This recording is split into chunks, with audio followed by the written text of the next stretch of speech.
Daniel Carter wiped the grease from his hands and looked at the old engine in front of him. The machine was 50 years old, but he could fix it. He always could. That was his life now. Simple work, simple days, no more fighting. The repair shop sat on the edge of town, away from the busy streets. Daniel liked it that way, quiet, peaceful. He had seen enough noise and chaos to last a lifetime. 15 years ago, he wore a different uniform and carried a rifle instead of a wrench. Those days were gone. He wanted them to stay gone. "Daniel, lunch is ready," Lisa called from the back office. His wife had brought food from home again. She worried he would forget to eat when he got focused on work. He smiled and walked toward the office. Lisa stood by the window, her brown hair tied back. She had been a pilot during the war. They met during recovery after the final battle. Both of them had wanted to leave that life behind. They built something new together. "Thanks," Daniel said, taking the sandwich she offered. "What would I do without you?" "Starve, probably," Lisa said with a grin. Then her smile faded. She pointed out the window. "Daniel, there's a car outside, looks official." Daniel looked through the glass. A black vehicle sat in the parking area, government plates. His stomach tightened. Official visits never meant good news. A man in a dark suit stepped out of the car. He was tall, with gray hair and a serious face. Daniel recognized the walk before he saw the face clearly.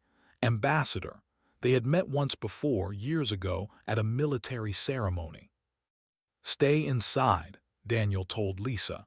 He walked out to meet before the man could reach the door.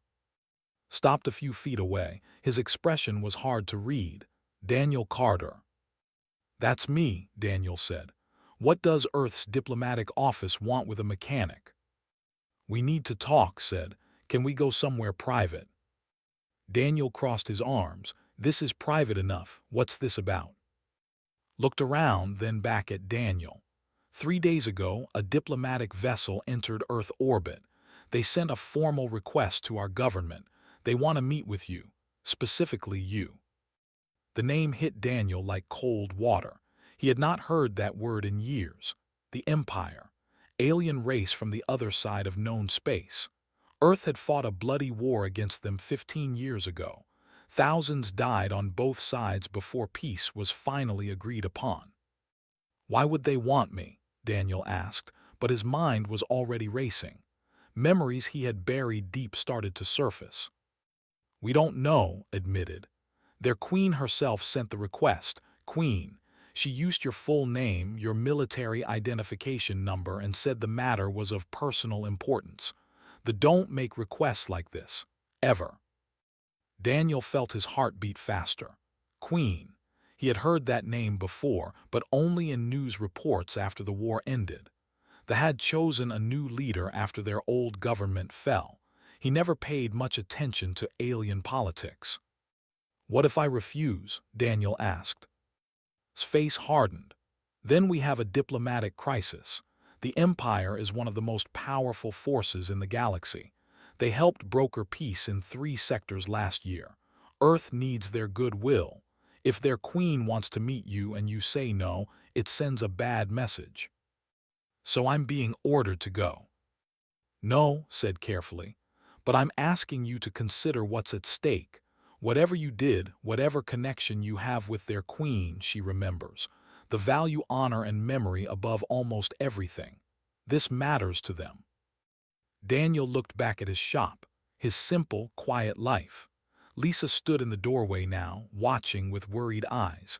He had promised her no more wars, no more missions. They were done with that world. But somewhere in his memory, images moved. A battle, smoke and fire. An alien warrior fighting beside him. Blood on sand. 3 days of survival with death all around them. He had made a choice back then. A choice that should not have mattered to anyone but him. "When do they want to meet?" Daniel asked quietly. "As soon as possible," said. "Their ship is waiting. They'll take you to there if you agree." There, Daniel shook his head. "That's weeks of travel." "Their technology is faster than ours now," explained. 10 days, maybe less. You'll have full diplomatic protection. Earth's government will support you completely." Lisa walked over to them. She looked at Daniel, then at "What's happening?" "They want to meet me," Daniel said. "I don't know why." But that was a lie. He did know, or at least he suspected. He remembered the warrior he had saved during that last terrible battle, the way she fought, the way she survived against impossible odds, the scars she carried, the words she had spoken in broken human language before they separated. "I will remember you, human." At the time, he thought it was just something people said, words spoken in the heat of survival. He never expected to hear from her again. The Inhumans had gone their separate ways after the peace treaty. Lisa took his hand. "Do you have to go?" "I don't know," Daniel said honestly. "But if I don't, it might cause problems, big problems." "Then we'll go together," Lisa said firmly. Shook his head. The request was specific. "Only Daniel Carter, I'm sorry." Daniel squeezed Lisa's hand. He looked into her eyes and saw the same fear he felt. Fear of the past coming back. Fear of losing the peace they had built. "Give me one day," Daniel told. "Let me think about it. Let me talk with my wife." Nodded slowly. "One day, that's all I can give you. They are not known for patience." He pulled a card from his pocket and handed it to Daniel. "Call this number when you decide. Whatever you choose, do it soon." The ambassador walked back to his car and drove away. Daniel and Lisa stood in the parking area, holding hands, watching the dust settle on the road. "You saved someone, didn't you?" Lisa asked quietly. "During the war, someone important." Daniel nodded. "I think so. I didn't know who she was at the time, just another soldier trying to survive. And now she's their queen." "Maybe," Daniel said. "I won't know until I go." Lisa leaned against him. "I hate this. We built a life here, away from all that." "I know," Daniel whispered. "I hate it too." But deep down, part of him wondered. What did the Queen want? Why now, after 15 years? What could be so important that she would reach across the stars to find one human soldier? That night Daniel lay awake in bed. Lisa slept beside him, but he could not quiet his mind. Memories played behind his eyes.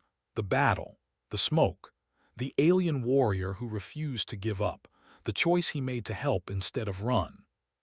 He had saved her life. Now she was calling him back. By morning, Daniel knew what he had to do. He picked up the phone and called the number on his card. "I'll go," he said when answered. "Tell thee I'll meet their queen." There was silence on the other end, then spoke. "I'll make the arrangements. Be ready to leave tomorrow." Daniel hung up the phone. Lisa stood in the doorway, her eyes red from crying during the night. "It'll be okay," Daniel promised, though he did not know if that was true. "Just come back to me," Lisa said. "Always," Daniel replied. The next morning he closed the shop and packed a small bag. By afternoon, he was on a transport heading toward orbit, toward a ship, toward a queen who remembered him. Toward answers he was not sure he wanted to hear. The ship was unlike anything Daniel had seen before. Even after 15 years of peace, human technology had not caught up to what the aliens could build. The vessel was huge, with smooth metal that seemed to shift colors in the light. Strange symbols covered the hull in patterns Daniel could not read. A honor guard waited at the docking port. They were tall, with gray skin and 4 arms. Their faces had sharp angles and large eyes that could see in different spectrums of light. Each wore ceremonial armor that marked them as royal guards. The lead guard bowed slightly when Daniel approached. "Daniel Carter, we have expected you. The Queen sends her greetings." Daniel nodded. He had learned some customs during the war. Bowing back would be seen as weakness. A simple nod showed respect between equals. "Take me to her," Daniel said. "In time," the guard replied. "First, you must travel. The journey to our requires 10 cycles of your days." Ambassador had come to see Daniel off. He stood beside Captain, who commanded Earth's diplomatic transport, was a no-nonsense officer with short red hair and a stern face. Remember, said quietly to Daniel, you represent Earth now. Whatever happened between you and their queen, it matters to both our peoples. I'll try not to start another war, Daniel said with a weak smile. Not funny, said, but her expression softened. Good luck, soldier, come back safe. The guards escorted Daniel onto their ship. The interior was just as impressive as the outside. Corridors stretched in perfect lines. Lights glowed without visible sources. The air smelled different, clean, but with a metallic edge. They gave Daniel quarters near the observation deck. The room was large by human standards, with a bed that adjusted to his size and a window showing the stars. One of the guards, who introduced himself simply as, explained the basic controls. You may move freely in this section, said. Meals will be brought to you. If you need anything, speak to the panel on the wall. It will translate. When do I meet the Queen? Daniel asked. When we arrive at the, said. She waits there. It is not proper to meet in space. Such meetings require ceremony. After left, Daniel sat on the bed and looked out at the stars. They began to move as the ship accelerated. Soon they would jump to faster-than-light travel. Soon he would be far from Earth, far from Lisa, far from everything familiar. He closed his eyes and the memories came. 15 years ago, the planet designated Sector 7. It had no other name, just coordinates on a map. The battle there was supposed to be simple. Human forces would push forward, take the mining facility, and secure the region. But intelligence had been wrong, very wrong. They had 3 times as many soldiers as expected. Their weapons were better. Their tactics were sharper. Daniel's unit was caught in an ambush in the Red Desert. Sand and rocks offered little cover. Plasma fire cut through the air like lightning. Fall back, Lieutenant Hayes screamed over the radio. Everyone fall back to the extraction point. But falling back meant crossing open ground. Half the unit died trying. Daniel ran with 3 others, diving behind rocks, firing blindly, just trying to survive. An explosion threw him 20 feet. When he woke up, his helmet was cracked and blood ran down his face. The others were gone, dead or scattered. He was alone. Daniel dragged himself into a canyon and tried to find his bearings. His radio was broken. His leg hurt, but he could still walk. He had his rifle, 3 magazines of ammunition, and a canteen half full of water. He moved carefully through the canyon, heading toward where he thought the extraction point should be. That was when he heard the fighting. Around a bend in the rock he found them, 6 soldiers surrounding one of their own. But these attackers wore different armor, darker colors, no unit markings, and that they attacked fought with a desperation Daniel recognized. This was not a normal battle. The lone warrior was female, smaller than the attackers but incredibly fast. She had 2 swords and used all 4 arms to fight, but she was wounded. Blood darker than human blood stained her armor. She would not last long. Daniel should have kept walking. This was not his fight. These were all aliens, enemies. His duty was to get back to his own people. But something made him stop. Maybe it was the way she fought. Maybe it was because she was outnumbered. Maybe it was just because in that moment he was tired of death. He raised his rifle and fired. The first attacker went down before they realized a human was there. Daniel shot 2 more in quick succession. The remaining 3 turned toward him, and he dove for cover. Plasma bolts hit the rocks where he had been standing. The female warrior did not waste the opportunity. She moved like water flowing past the distracted attackers. Her swords cut through armor. In seconds, all 6 were down. She turned to face Daniel, both swords ready. They stared at each other across the blood-stained sand. Human and enemies by every law of war. Then she lowered her weapons. Why? She asked in rough, accented human language. I don't know, Daniel admitted. She looked at the dead soldiers around her. These are traitors. They hunt me because of who I am. You saved my life. Who are you? Daniel asked. She hesitated. "I cannot say, but I owe you debt now." Over the next 3 days, they traveled together. The extraction point had been overrun. Both of them were trapped behind enemy lines. They had to cross 100 miles of hostile territory to reach safety. It should have been impossible, but the warrior knew the land. She could sense patrols before they arrived, and Daniel had skills she lacked. He could read human technology, hack into communication systems, and plan routes that avoided detection. They barely spoke. Language barriers and mutual suspicion kept them apart, but they fought together when they had to. They shared water when supplies ran low. They took turns keeping watch at night. On the third day, they reached a neutral zone where a temporary ceasefire was in effect. UN forces were on one side, forces on the other. They stood together one last time at the dividing line. "I will remember you, human," she said, touching her chest in what he would later learn was a gesture of deep respect. "I am in your debt." "Just stay alive," Daniel said. "That's payment enough." She nodded and walked toward her people. He never saw her again. The war ended 6 months later. Daniel went home. He tried to forget everything that happened. The faces of friends who died, the sound of plasma fire, the smell of blood on sand, and the alien warrior who had fought beside him. Daniel opened his eyes. He was back in the ship, staring at stars that moved faster than light. That warrior had been Princess. He understood that now. The traitors who hunted her were part of a coup. His intervention had saved her life and allowed her to return to her people. She had stopped the rebellion and became queen. And now she wanted to see him again.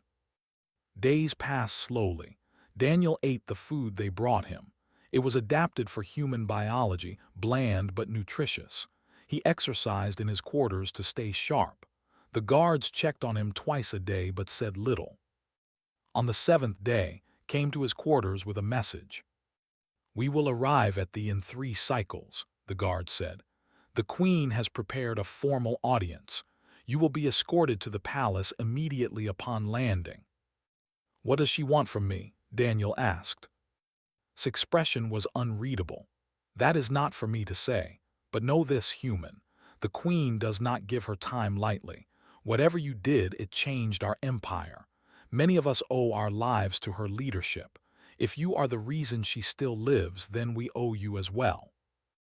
After left, Daniel looked out at the stars again. 3 more days. Then he would face the queen.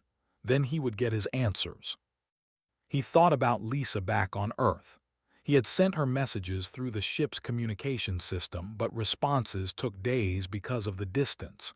She had told him to be careful. She had told him she loved him. She had told him to come home. He intended to do exactly that. The ship dropped out of faster-than-light travel on the 10th day. Through the window, Daniel saw for the first time. It was a blue and green planet, not unlike Earth, but with 3 moons orbiting around it. Cities covered the surface in patterns of light. "Beautiful," Daniel whispered. The ship descended toward the largest city. Towers reached toward the sky. Gardens spread between buildings. It looked peaceful, prosperous. This was a civilization that had survived civil war and emerged stronger. The ship landed on a platform near the palace. The guards came to escort Daniel out. He took a deep breath and prepared himself. He was about to meet the queen. He was about to face his past. The palace was even more impressive up close. Tall columns reached toward the sky, carved with symbols Daniel could not read. Guards stood at every entrance, their armor polished to a mirror shine. Everything spoke of power and tradition that stretched back thousands of years. And 3 other guards escorted Daniel through the main entrance. Ambassador had sent a human diplomat to accompany him, a young woman named Morton. She walked beside Daniel, trying to look calm but clearly nervous. "Remember the protocols I taught you," whispered. "Don't speak unless spoken to. Keep your eyes level, not down. Show respect but not submission." "Got it," Daniel said, though his mind was elsewhere. His heart pounded in his chest. In minutes he would see her again, the warrior from the desert, the queen. They walked through corridors filled with light. Others stopped to watch as they passed. Some whispered to each other. Daniel caught a few words he recognized from his time during the war. Human and honored guest, and something that might have meant the one who saved her. Word had spread. They knew who he was. The throne room doors were massive, twice the height of a human and covered in detailed metalwork. 2 guards pulled them open, and Daniel stepped inside. The room took his breath away. High ceilings held by carved pillars, windows that let in natural light. In the center, raised on a platform, sat a throne made of dark metal and precious stones, and on that throne sat Queen. She wore full royal armor, black and silver, more elaborate than anything Daniel had seen during the war. A crown rested on her head, 3 points reaching upward. Her 4 arms were positioned in a formal pose, 2 crossed over her chest, 2 resting on the throne arms. But it was her face that Daniel recognized. The same sharp features, the same intelligent eyes, the same scars on her neck that she had earned during that battle 15 years ago. Several others stood near the throne. One was clearly a military commander, judging by his armor.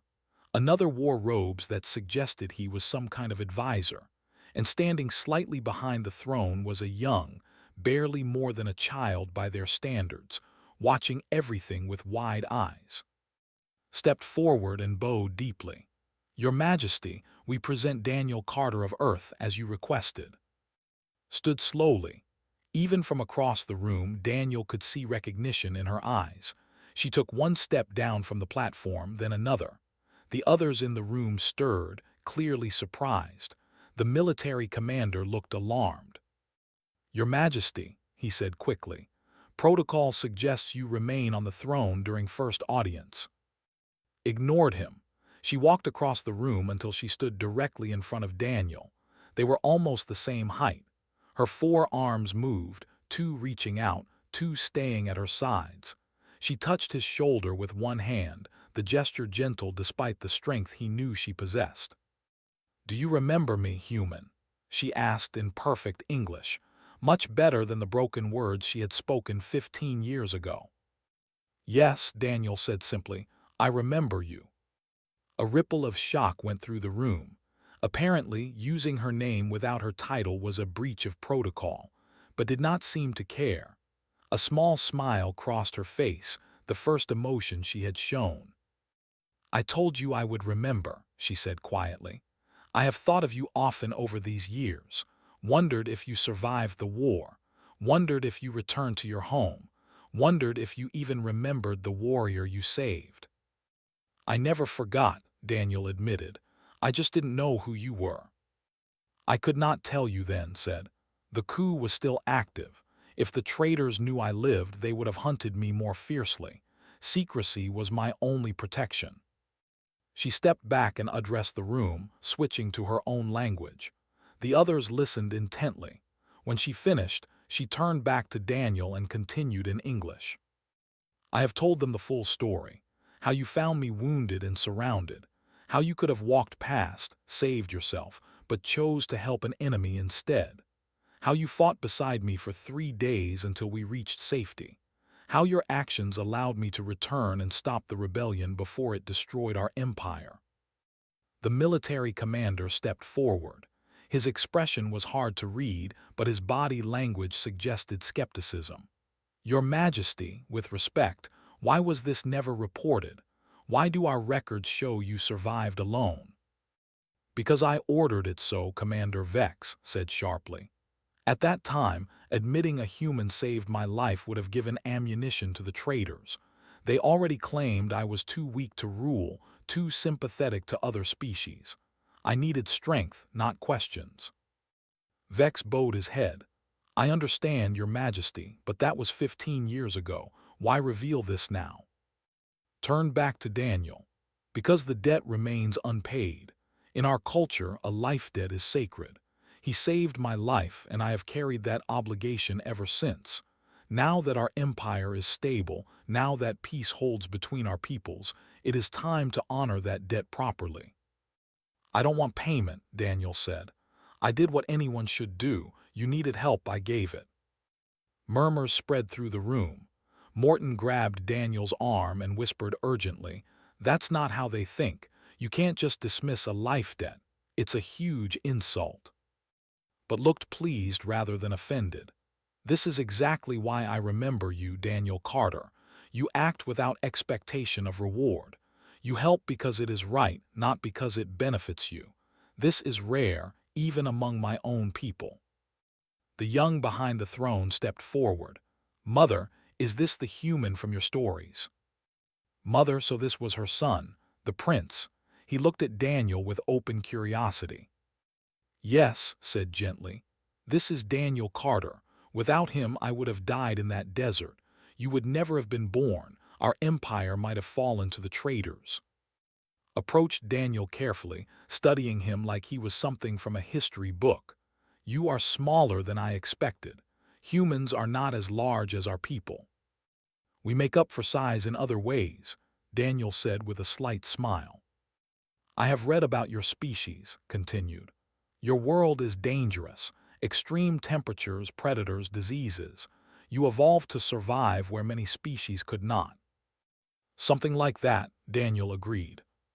Commander Vex still looked skeptical. "Your Majesty, I do not doubt your word, but how do we know this human is truly the one from your story? 15 years is a long time. Memories can blur." His expression hardened. "Are you questioning your queen, Commander?" "No, your Majesty," Vex said quickly. "I merely seek clarity." Removed her crown and set it aside. Then she reached up and unfastened part of her neck armor, revealing the scars Daniel remembered. 3 long marks where a sword had nearly killed her. "I received these wounds during the coup," she said, her voice steady. "The traitors' weapons cut deep. I was bleeding, weakening. Then this human appeared from nowhere and shot 3 of my attackers before they knew he was there. He saved my life with that action. Together we fought the rest." She turned to Daniel. "Do you remember what I carried, what weapons I used?" "2 swords," Daniel said immediately. "You fought with all 4 arms. 1 sword in each hand, and you could switch grip faster than I could follow. You also had a small blade hidden in your boot. You used it on the 6th attacker when he tried to grab you." The room fell silent. Those details had never been in any official report. Only someone who was there could know them. Nodded. "And do you remember what we drank when our water ran out? On the 2nd day, when we thought we might die of thirst?" Daniel grimaced at the memory. "Cactus juice, from those red plants that grew in the canyon. It tasted awful and made me sick, but it kept us alive." "The plant," confirmed. "It is common on that planet, but humans are not adapted to its chemistry. You were ill for hours but refused to slow down. You said we had to keep moving or we would both die." Commander Vex bowed deeply. "Forgive my doubt, your Majesty. The evidence is clear." Replaced her armor and picked up her crown. "I have brought Daniel Carter here to honor the debt I owe. By the laws of our people, his actions have earned him a place of respect in our empire." She returned to her throne and sat with formal dignity. "Daniel Carter of Earth, I offer you the title of Shield Brother. This is our highest honor for those who are not born. It grants you the right to speak in our councils, the protection of our military, and the friendship of our crown. Do you accept?" Morton grabbed Daniel's arm again. "Say yes," she whispered urgently. "This is huge. They've never offered this to a human before." But Daniel hesitated. He thought of Lisa waiting for him on Earth. He thought of his quiet shop and simple life. He did not want titles or honors. He just wanted to go home. "Your Majesty," he said carefully, "I'm grateful for the offer, but I'm just a mechanic now. I left the military life behind. I have a wife waiting for me on Earth. I can't stay here." The room erupted in shocked whispers, looked like she might faint, even seemed surprised, but its expression remained calm. "I understand," she said after a moment. You wish to return to your life. This is honorable, but the debt still exists, Daniel Carter. I cannot simply ignore it. Then consider it paid, Daniel said. You're alive, you became queen. Your empire is strong, that's enough for me. Stood again. You are a strange human, Daniel Carter, but perhaps that is why I remember you so well. She paused, then added, At least stay as our guest for a few days. Let us show you our world. Let my son learn from you. Then you may return home with our friendship, if not our honors. Daniel glanced at who nodded encouragingly. A few days, he agreed. Then I go home.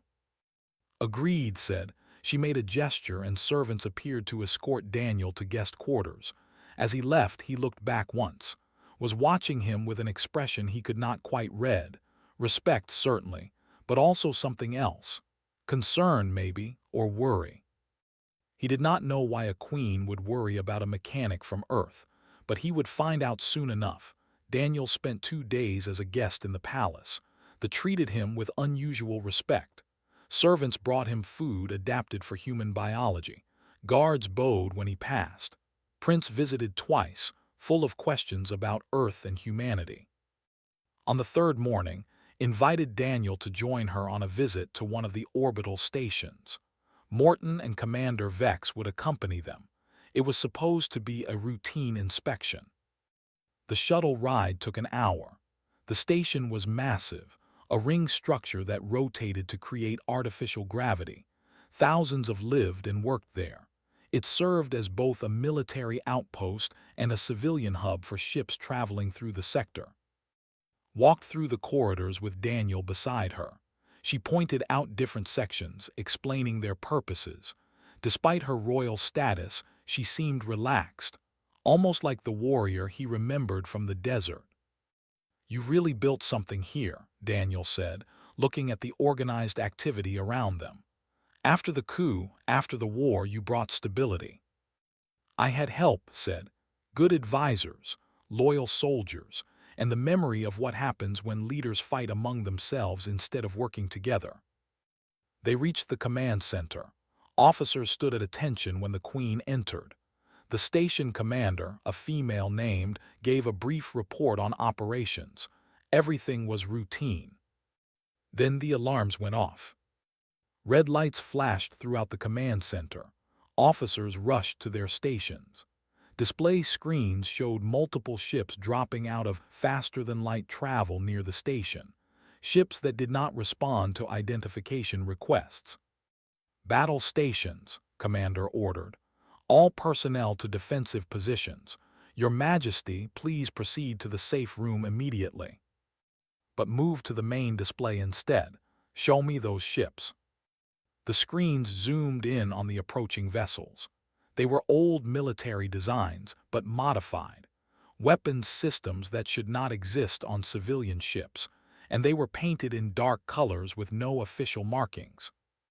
Pirates, Vex suggested, but his tone suggested he did not believe it. No, said quietly. I know those ship types.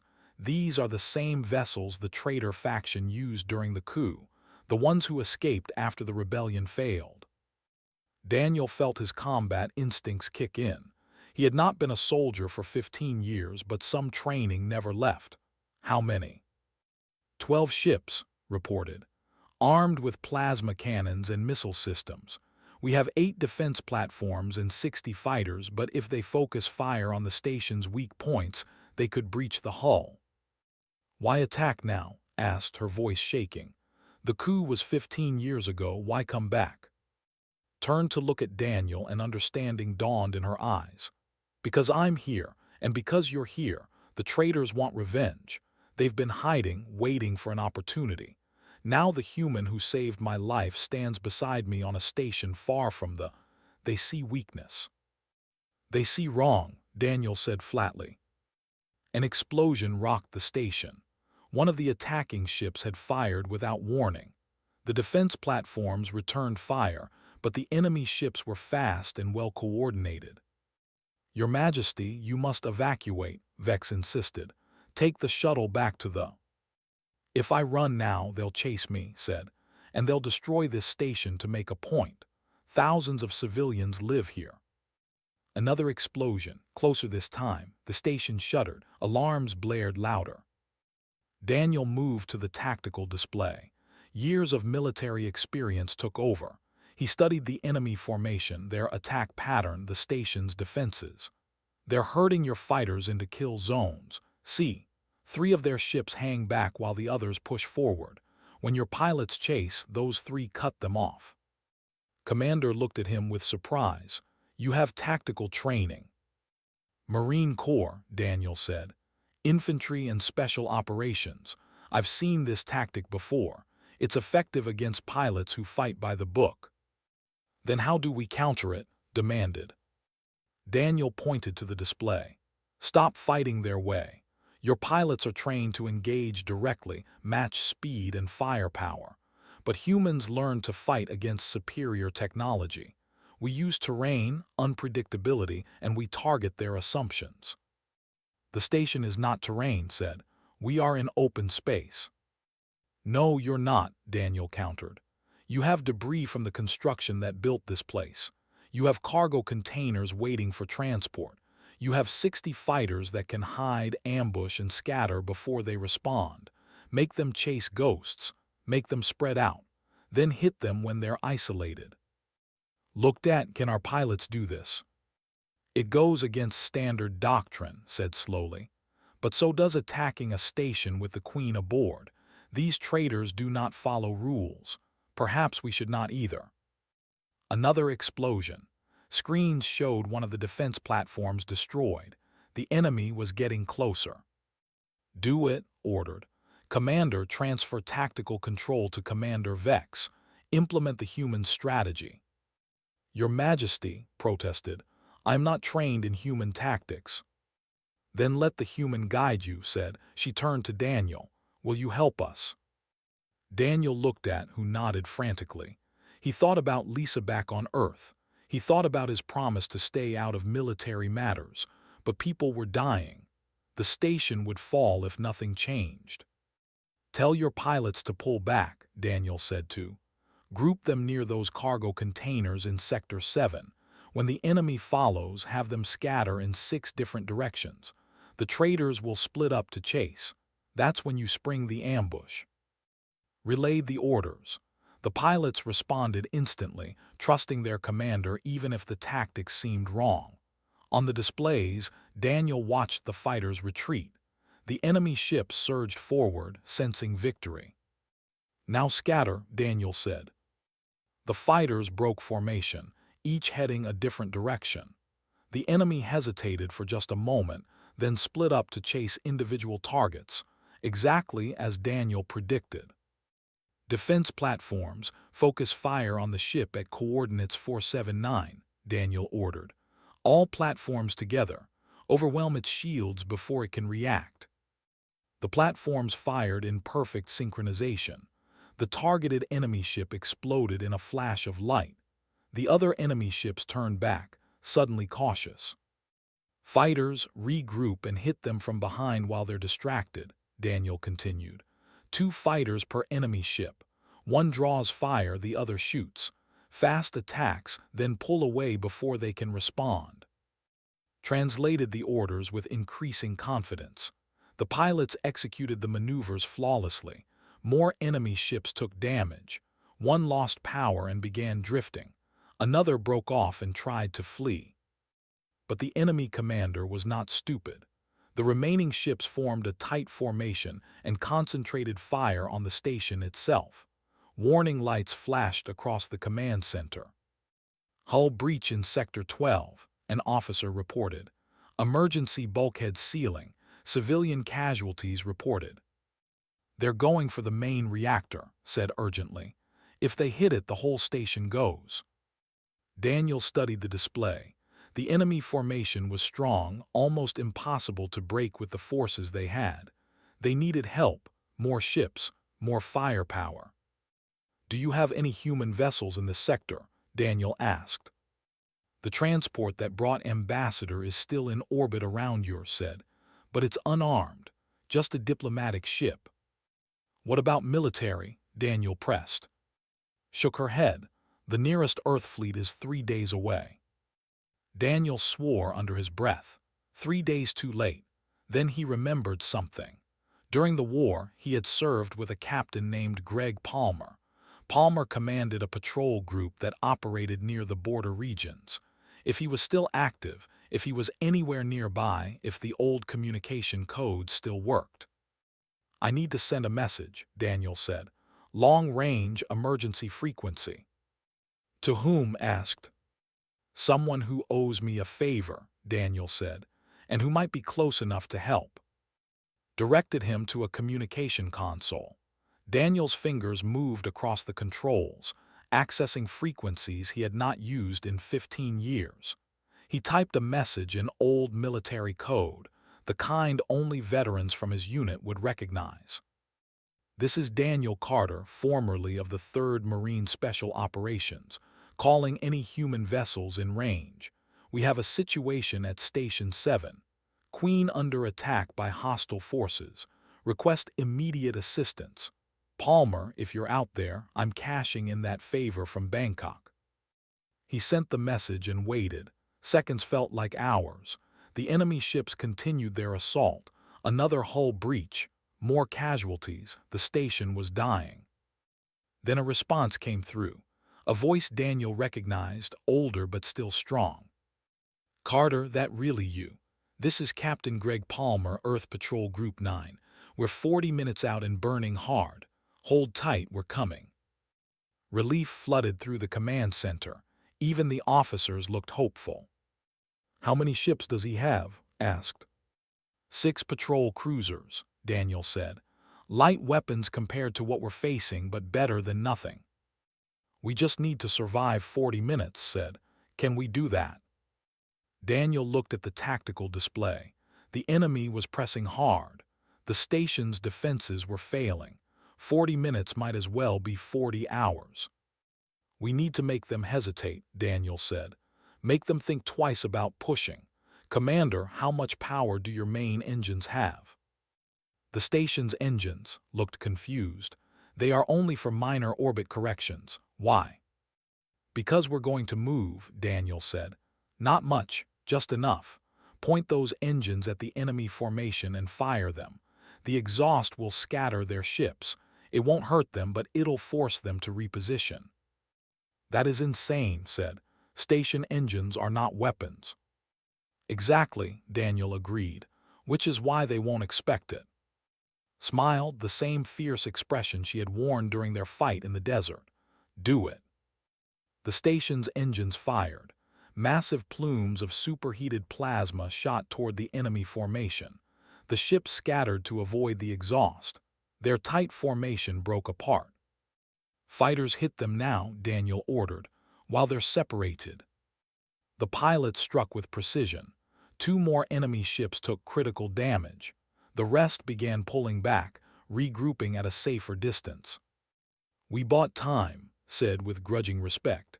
"Perhaps human tactics are not as foolish as I thought."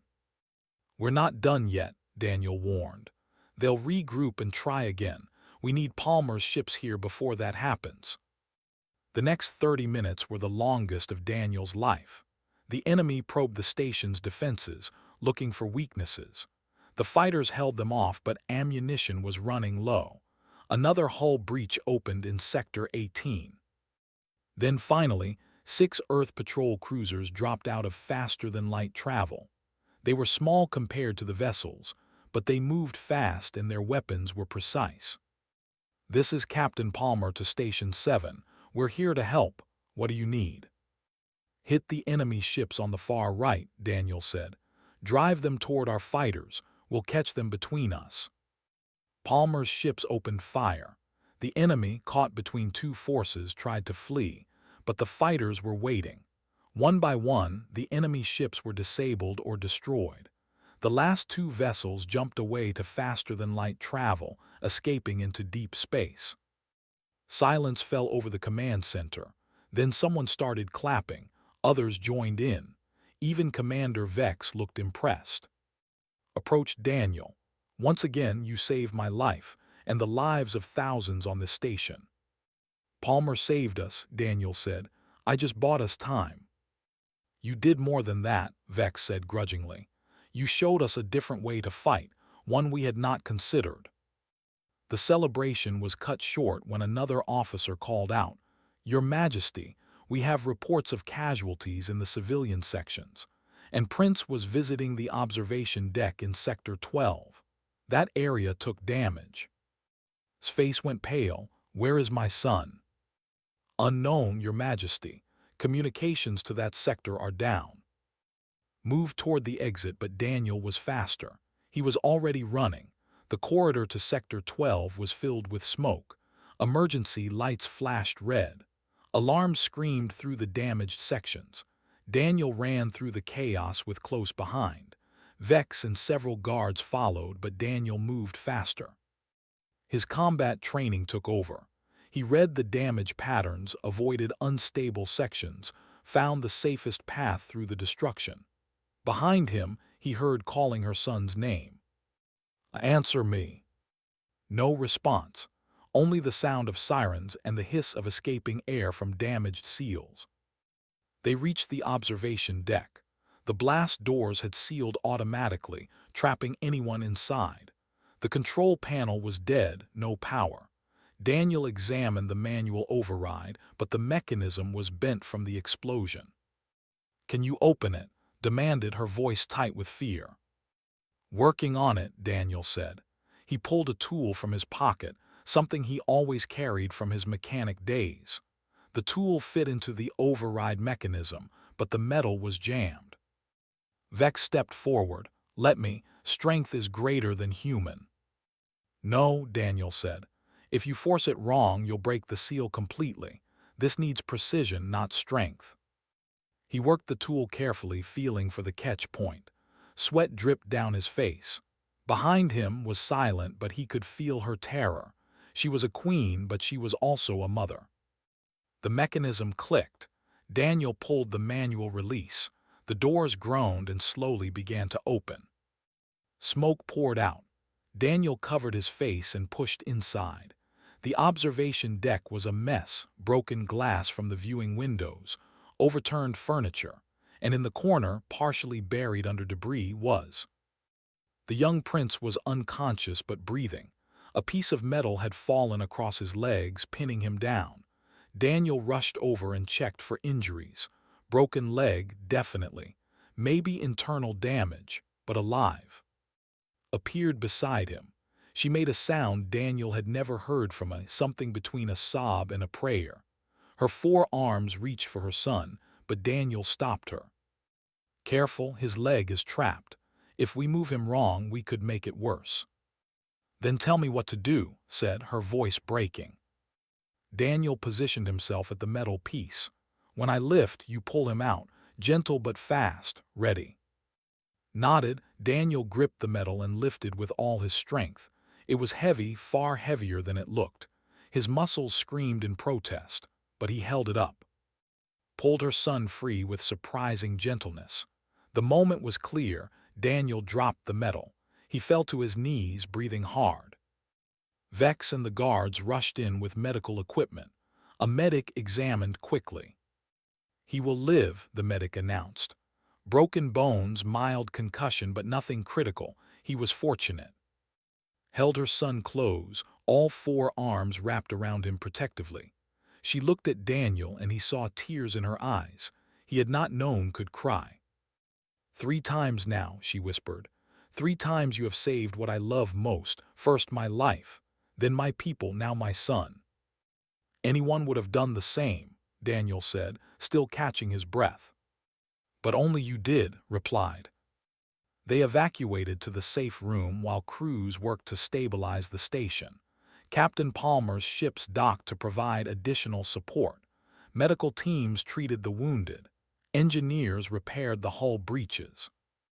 Daniel sat in the safe room, exhausted. Morton brought him water and medical attention for his burns from handling the hot metal. Vex stood nearby, watching Daniel with an expression that might have been respect. "I underestimated you, human," Vex said finally. "I thought you were simply fortunate, lucky to survive that battle 15 years ago, but I was wrong. You think differently than we do. You see solutions where we see only protocol and procedure." "Different doesn't mean better," Daniel said. "Just different."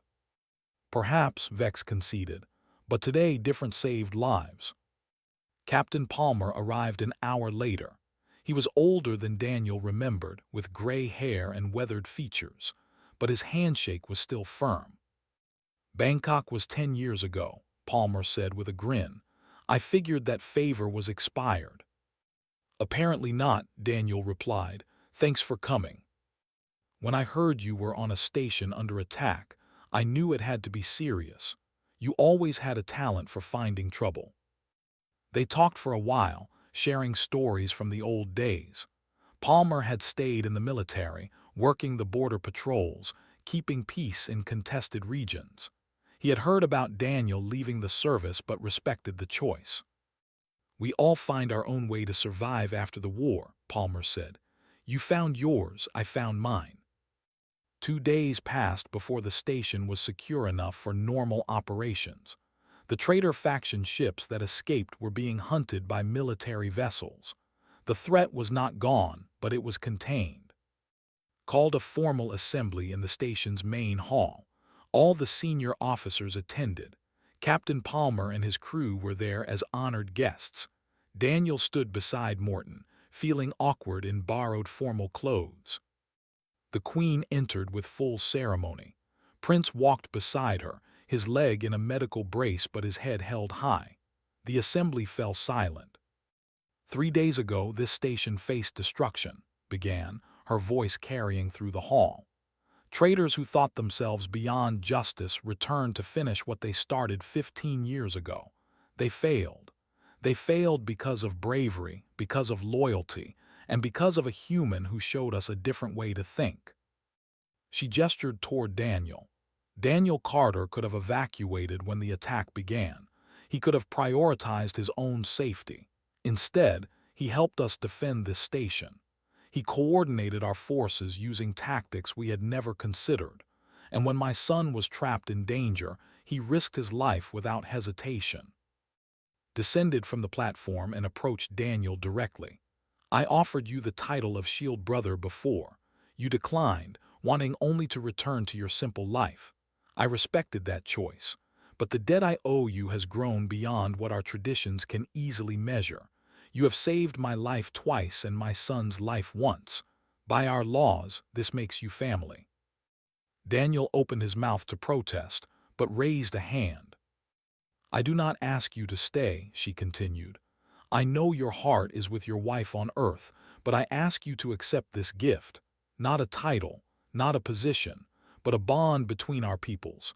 Let your actions be the foundation for something greater." She turned to address the assembly. "I propose a formal alliance between the Empire and Earth. Not a treaty of convenience, but a partnership of equals. We will establish a joint training program where our soldiers learn from each other. We will share technology, knowledge, and resources.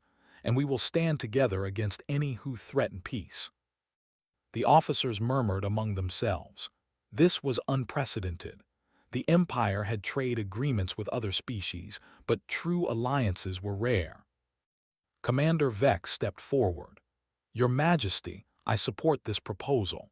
The human tactics we employed during the battle proved effective. Imagine what we could achieve if our forces trained together regularly, if we combined strength and technology with human adaptability and innovation." Captain Palmer spoke next. "On behalf of Earth's military, I would welcome such an alliance. We have much to learn from the Empire, and as today proved, we fight well together." Looked at Daniel. "What do you say, Daniel Carter? Will you help us build this alliance? Not as a soldier, not as an advisor, but as the example of what cooperation between our species can achieve."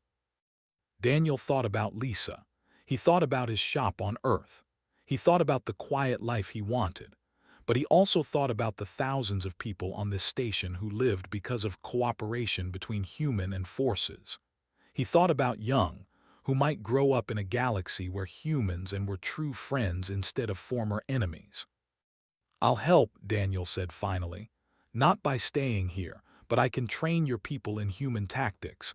Send your officers to Earth. We'll teach them what we know. In return, send your trainers to our academies. Let our young soldiers learn from yours." "And I want to be first," said suddenly, his young voice clear. "Mother, let me go to Earth. Let me study with the humans. I want to learn from the one who saved my life." Looked at her son with surprise and pride. "You are the prince. Your place is here." "My place is wherever I can learn to be a better leader," countered. "You survived because you learned from other species, because you saw value in a human when others saw only an enemy. Let me do the same." Was quiet for a moment, then she smiled. "You have your mother's stubbornness. Very well. When you are recovered, you will go to Earth. You will be our first student in this new program." The assembly erupted in discussion. Some officers looked excited, others concerned. But the decision was made. The alliance would move forward. Morton leaned close to Daniel. "You just changed history. You know that, right?" "I just want to go home," Daniel said tiredly. 3 days later, Daniel stood in the shuttle bay, preparing to leave. Captain Palmer's ship would take him back to Earth. Came to see him off with beside her. "My son tells me you promised to teach him about Earth engines," said. "Specifically, how human mechanics fix things without proper tools." "I said I'd show him my shop," Daniel confirmed, looking at. "If that's still okay with you."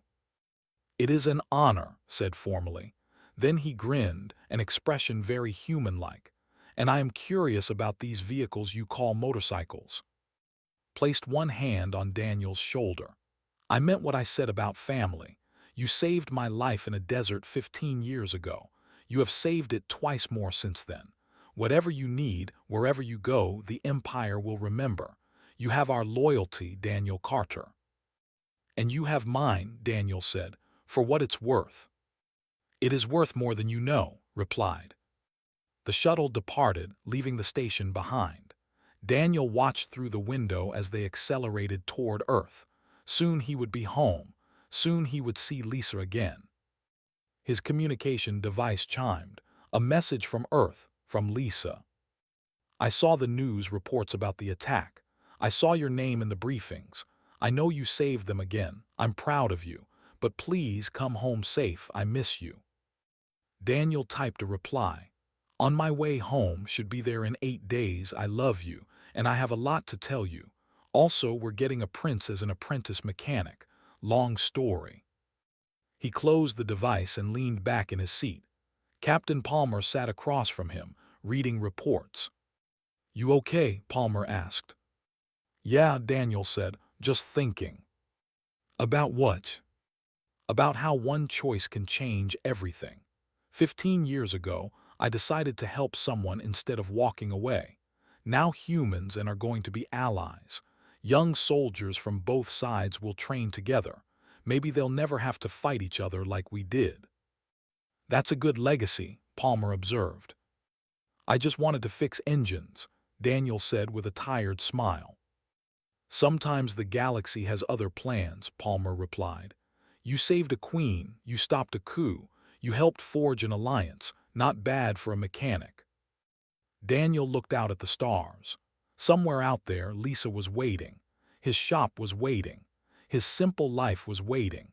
But now that life would include visits from a prince, diplomatic meetings, and the knowledge that his actions had changed the course of history. He thought he could live with that. 8 days later, the shuttle landed on Earth. Daniel stepped out into familiar gravity, familiar air, familiar skis. Lisa was waiting at the landing area. She ran to him and he caught her in his arms. "You're home," she said, tears on her face. "I'm home," he confirmed. "And you're bringing a prince to our shop." "Only for a few months. He wants to learn mechanics." Lisa laughed and cried at the same time. "Our life is never going to be simple again, is it?" "Probably not," Daniel admitted, "but we'll figure it out together." They drove back to the shop.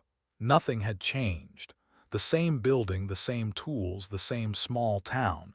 But Daniel knew everything had changed. He was no longer just a mechanic. He was a bridge between two species, a symbol of what cooperation could achieve. 3 months later, Prince arrived on Earth with 2 guards and a full diplomatic entourage. He spent his days in Daniel's shop, learning how to fix human machines. He asked endless questions and showed surprising talent for mechanical work. The joint training program officially launched. Officers came to Earth military academies. Human soldiers traveled to worlds. Ambassador called it the most important diplomatic achievement in human history. But for Daniel, the best moment came when successfully repaired his first engine, and Lisa brought lunch for both of them. They sat outside the shop, human, and eating sandwiches and talking about the proper torque settings for engine bolts. "Is this what peace looks like?" asked. "Yeah," Daniel said, looking at the quiet street, the ordinary day. "This is exactly what peace looks like." A message arrived on Daniel's device, from Queen, checking in as she did every week. "How is my son? Is he behaving himself?" Daniel typed back, "He's doing great, natural mechanic, you should be proud." Her reply came quickly, "I am proud of him, and of you, old friend. You showed us that strength comes in many forms, that mercy is not weakness, that one person making one choice can change the galaxy. Thank you, Daniel Carter, for everything." Daniel put the device away and looked at Lisa. She smiled at him, the same smile that had helped him survive the darkness after the war. "What are you thinking about?" she asked. "About how lucky I am," Daniel said, "to have you, to have this life, to have been in the right place at the right time to make a difference." "You made more than a difference," Lisa said. "You made history." "I made a choice," Daniel corrected. "The rest just followed." They finished lunch and went back to work, Daniel teaching about compression ratios, Lisa handling the business accounts. A simple day in a simple shop, but now that shop was a symbol, a place where a human and a could work side by side, a place where former enemies became friends. And somewhere in space, on a throne in a grand palace, Queen looked at reports of the Alliance's success and smiled. She remembered a human who saved her life in a desert, who chose mercy over survival, who showed her that true strength was in the choice to help, not the ability to harm. "Do you remember me, human?" she had asked. Yes, he had answered, "I remember." And because they both remembered, because they both chose cooperation over conflict, the galaxy was changing. One repair shop, one training program, one friendship at a time. That was the power of remembering. That was the power of one good choice. That was the story of Daniel Carter, the mechanic who changed everything.